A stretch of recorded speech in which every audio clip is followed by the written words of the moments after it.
দশম শ্রেণীর ছাত্রছাত্রীদেরকে বলছি, দেখো আজকে আমরা চলতড়িৎটা পড়ব। কারেন্ট ইলেকট্রিসিটি শুরু করি স্থির তড়িতের ধারণা থেকে। গ্রিক দার্শনিক থেলস তিনি আবিষ্কার করেন যে অ্যাম্বারকে, যেটি পাইন গাছের আঠা বলে আমরা জানি, সেই অ্যাম্বারকে রেশম দিয়ে ঘষলে অ্যাম্বার এবং রেশম উভয়েই আকর্ষণী ধর্ম দেখায়। গ্রিক ভাষায় অ্যাম্বারের প্রতিশব্দ হচ্ছে ইলেকট্রন, তাই এই ঘটনাকে তড়িতাহিতকরণ বা ইলেকট্রিফিকেশন বলে। ঘর্ষণের ফলে বস্তুর মধ্যে কিছু পরিবর্তন হয়, যার ফলে ওই বস্তু অন্য বস্তুকে আকর্ষণ বা বিকর্ষণ করে। কোনো বস্তুর মধ্যে এই পরিবর্তন ঘটলে বলা হয় বস্তুটির মধ্যে তড়িতাধানের সৃষ্টি হয়েছে। তড়িতাধান হলো বস্তুর এমন এক ভৌত ধর্ম যার জন্য বস্তুটি কোনো তড়িৎগ্রস্ত বা অনাহিত বস্তুর উপরে বল প্রয়োগ করে।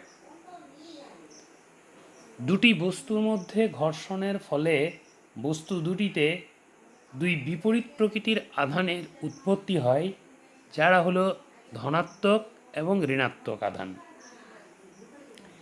একটা বস্তুকে যখন অন্য বস্তু দিয়ে ঘষা হয় তখন একটা বস্তু থেকে কিছু ইলেকট্রন অন্য বস্তুতে চলে যায়। যে বস্তুতে ইলেকট্রনের ঘাটতি হলো সেটি ধনাত্মক তড়িৎগ্রস্ত, আর যে বস্তুতে ইলেকট্রনের আধিক্য ঘটে সেটি ঋণাত্মক তড়িৎগ্রস্ত হয়। সমজাতীয় তড়িতাধান পরস্পরকে বিকর্ষণ করে এবং বিপরীতধর্মী তড়িতাধান পরস্পরকে আকর্ষণ করে। এটি আমরা ক্লাস 8-এ পড়েছি, যেটি স্থির তড়িৎবিজ্ঞান সম্পর্কিত দুফের মৌলিক উপপাদ্য নামে পরিচিত। এখন এই যে দুটি বিপরীতধর্মী আধান, একটি ধনাত্মক এবং একটি ঋণাত্মক, এই দুটি বিন্দু আধান সম্পর্কিত আমরা কুলম্বের সূত্রের কথায় আসি। দেখো, আমরা কুলম্বের সূত্রের বিবৃতিটা বলি। কুলম্বের সূত্রটি হলো দুটি বিন্দু আধানের মধ্যে ক্রিয়াশীল আকর্ষণ বা বিকর্ষণ বল আধান দুটির মানের গুণফলের সমানুপাতিক এবং তাদের মধ্যবর্তী দূরত্বের বর্গের ব্যস্তানুপাতিক।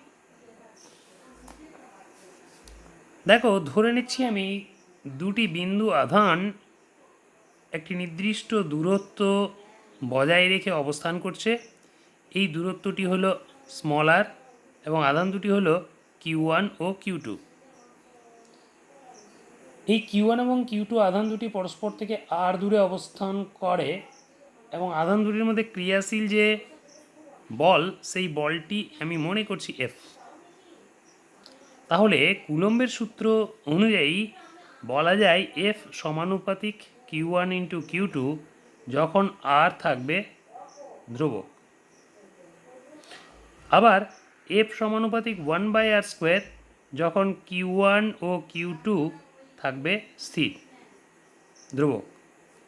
তাহলে আমরা এই দুটি সম্পর্ককে যদি একসঙ্গে লিখি তাহলে লিখতে পারবো F is directly proportional to Q1 Q2 by r² যখন Q1 Q2 এবং R এরা হবে পরিবর্তনশীল, মানে variable.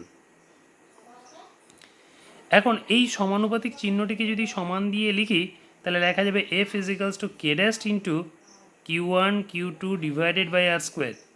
Late us suppose this is equation number 1, যেখানে K ড্যাশ হচ্ছে একটা সমানুপাতিক ধ্রুবক। এর মানটা এই আধান দুটি যে মাধ্যমে রাখা আছে সেই মাধ্যমের প্রকৃতির উপরে এবং Q1 Q2 এবং R এর ব্যবহৃত একক পদ্ধতির উপরে নির্ভর করে। এবার আমরা যদি CGS পদ্ধতির কথা ভাবি, CGS পদ্ধতিতে বায়ু মাধ্যমের ক্ষেত্রে আমরা জানি যে Q1 Q2 আধান দুটো যদি পরস্পর আর দূরে অবস্থান করে তাহলে সেক্ষেত্রে তখন কেরেস্ট ভ্যালুটাকে 1 ধরা যায় বায়ু মাধ্যমের ক্ষেত্রে, এবং সিজিএস পদ্ধতিতে কেরেস্ট ভ্যালুটাকে 1 ধরা যায়। তাহলে সেক্ষেত্রে এফ ইজ ইকুয়ালস টু লেখা যাবে Q1 Q2 divided by R square. Let us suppose this is equation number 2। আমরা যদি এসআই পদ্ধতিতে বায়ু মাধ্যমের ক্ষেত্রে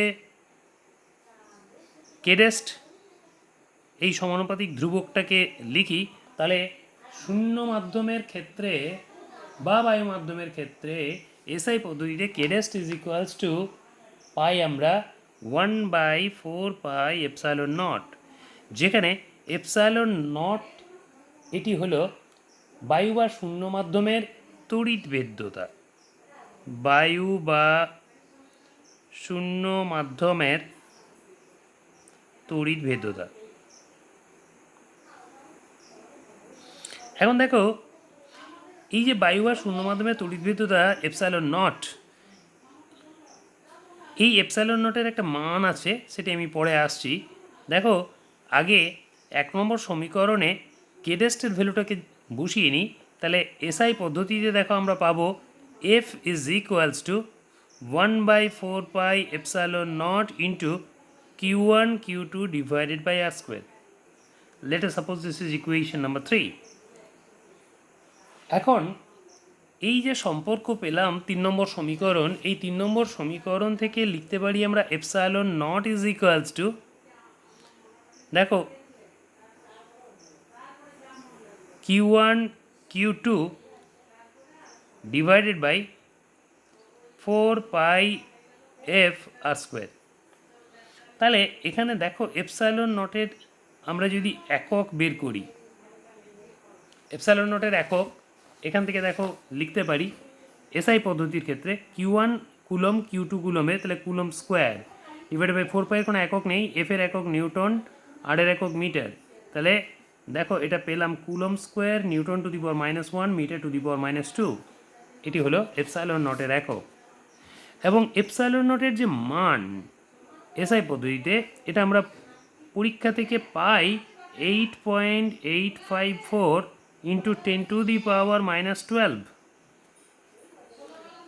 coulomb square newton to the power -1 metre to the power -2। এটি হলো এপসাইলন নটের মান। তাহলে এখান থেকে যদি আমরা 1/4 এপসাইলন নটের মানটা বের করে নিই, তাহলে দেখো এটাকে আমরা এইভাবে বের করতে পারি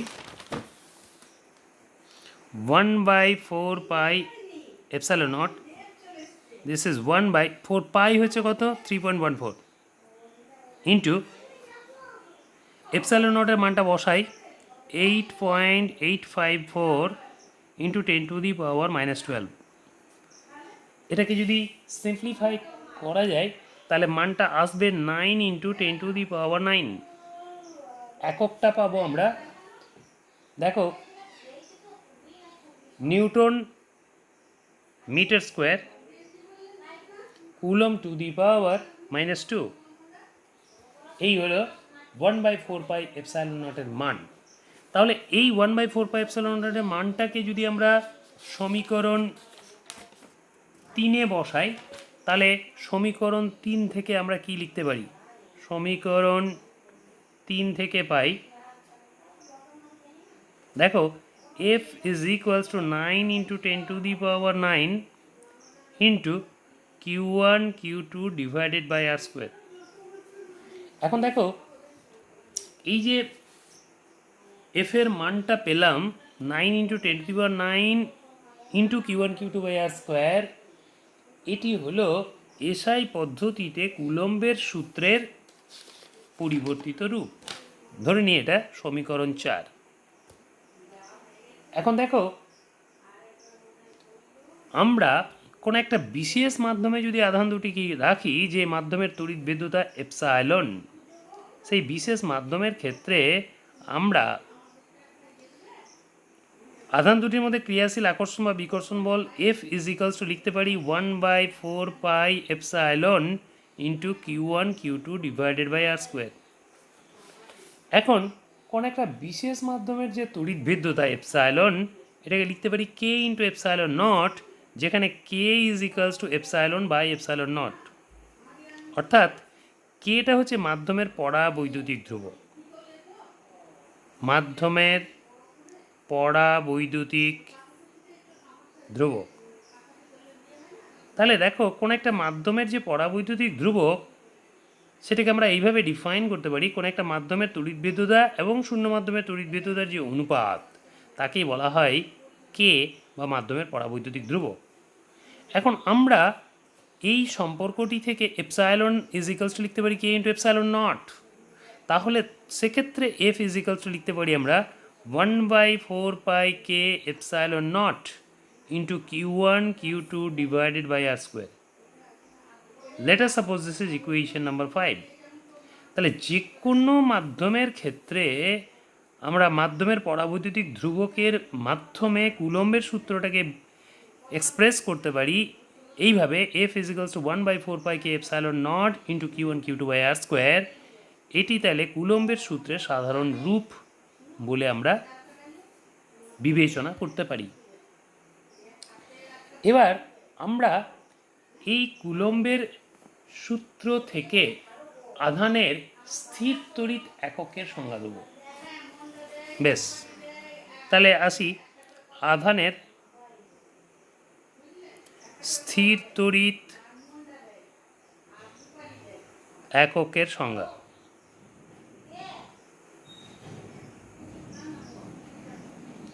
দেখো আধানের স্থির তড়িৎ এককের সংজ্ঞা, প্রথমেই আমরা সিজিএস পদ্ধতির কথা ভাবি।